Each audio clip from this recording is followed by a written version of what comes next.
Look at us. So cute. I didn't. Matchy matchy. They're our nice work shirts. I know, right? It's great. Well, would you like to tell us about this project? So I got inspired by a video I saw online of somebody who had a canvas and they took spackling and they put it over the canvas and it made it textured, and I thought that was such a cool idea. They made some like modern art out of it too, right? Yeah, it was kind of wavy and I think they painted it.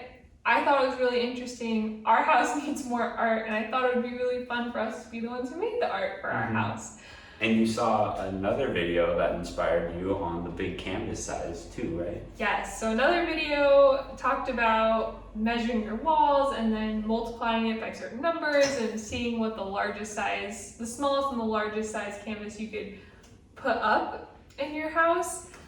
So we went big, and we're trying some big, bold art based on 2 videos I saw online. To get the sizes we wanted, we actually made our own canvases, but we figured because we're covering it in spackle, Or we're actually gonna be using joint compound. We'll give it some structure, so hopefully it's not too loose. So we learned a lot. We made the canvases ourselves, we made the frames, and then we just stretched this out and staple gunned the edges. We got cheap Walmart drop cloth.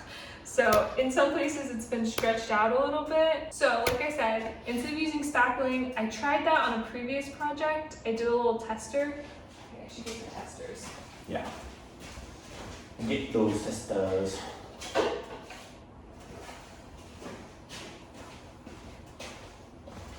So I had some extra real canvases laying around, and I tried, this is what I tried for the spackling we had, and it just wouldn't stick to the canvas all the way. It was coming up in weird spaces. The canvas though did have a photo on it originally that was glued to it, and when we tore the photo off, some of the backing paper of the photo was left on, so that could be contributing to the difficulty. It could. I also tried to rough it up with some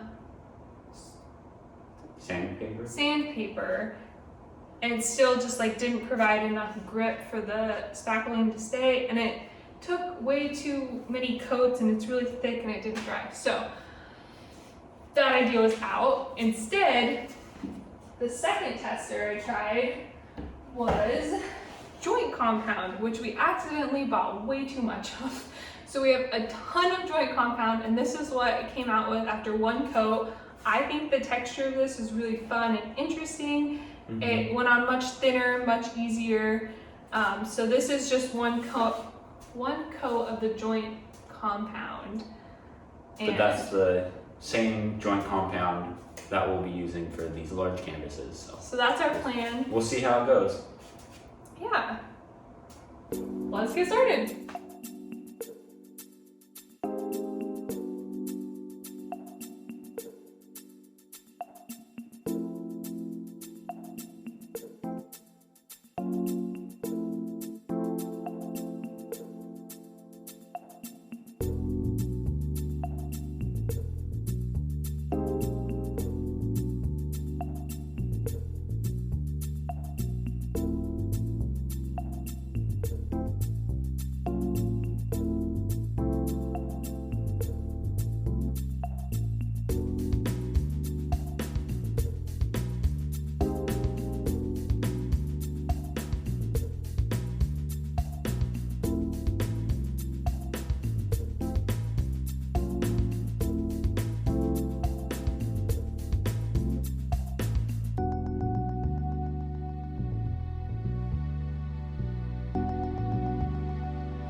I am about to get started on my canvas.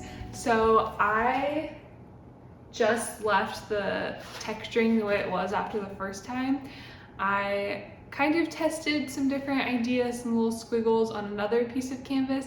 And I just didn't like the way it turned out, and I didn't like the way a second coat went on.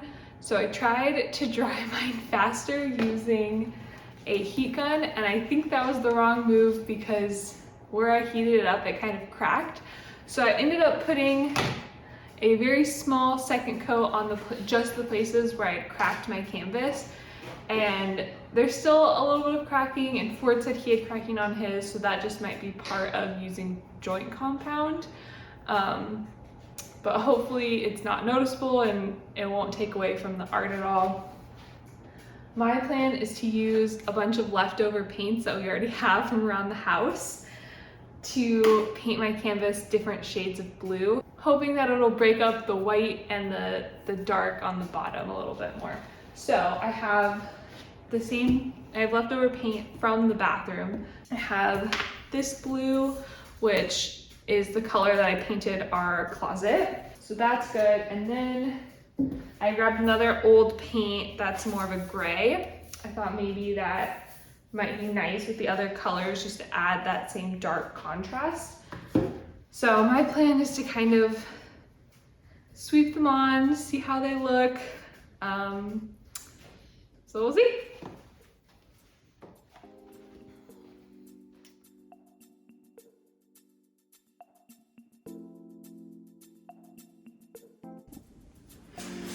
For my spackle art, I'm going to be using tie-dye dyes. So they're in a powder form right now, but I'm going to brush them on to the canvas over the joint compound and then spray it with a spray bottle to add some color to this.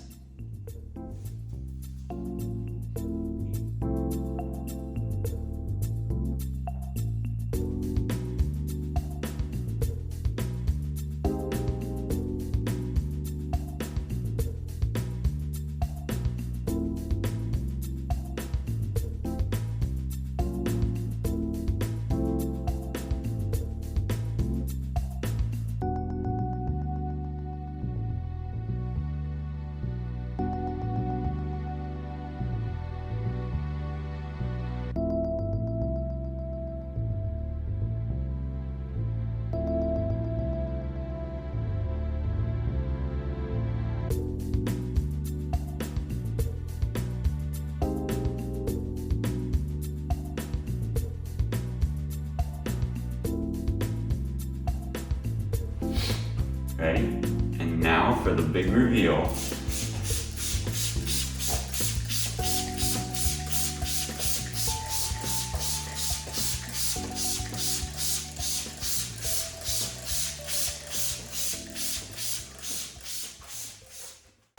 I am back to work on my painting.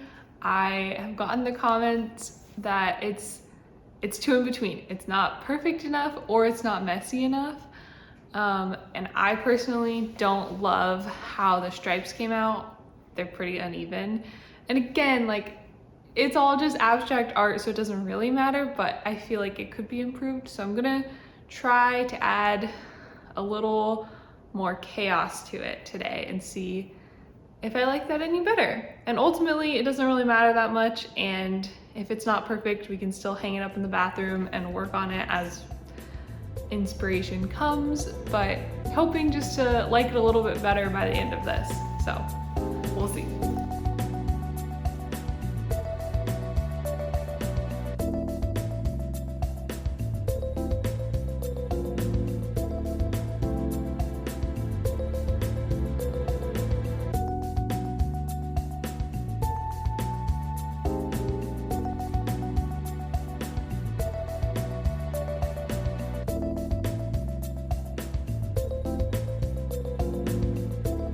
Okay, I know I really didn't do much but rough it up a little bit and just kind of change these lines, but I already like it so much better, and I have a tendency to go too far and keep going until I hate it. So I'm just gonna stop for now. I think we're gonna hang this up.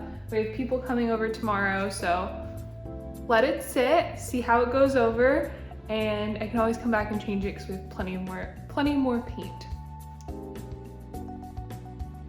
Now that the paintings are in their final place, we are loving the way it looks. We think it adds a lot to both the rooms really fills them out and makes them more colorful, more full of life, more interesting, and just fits each space really well.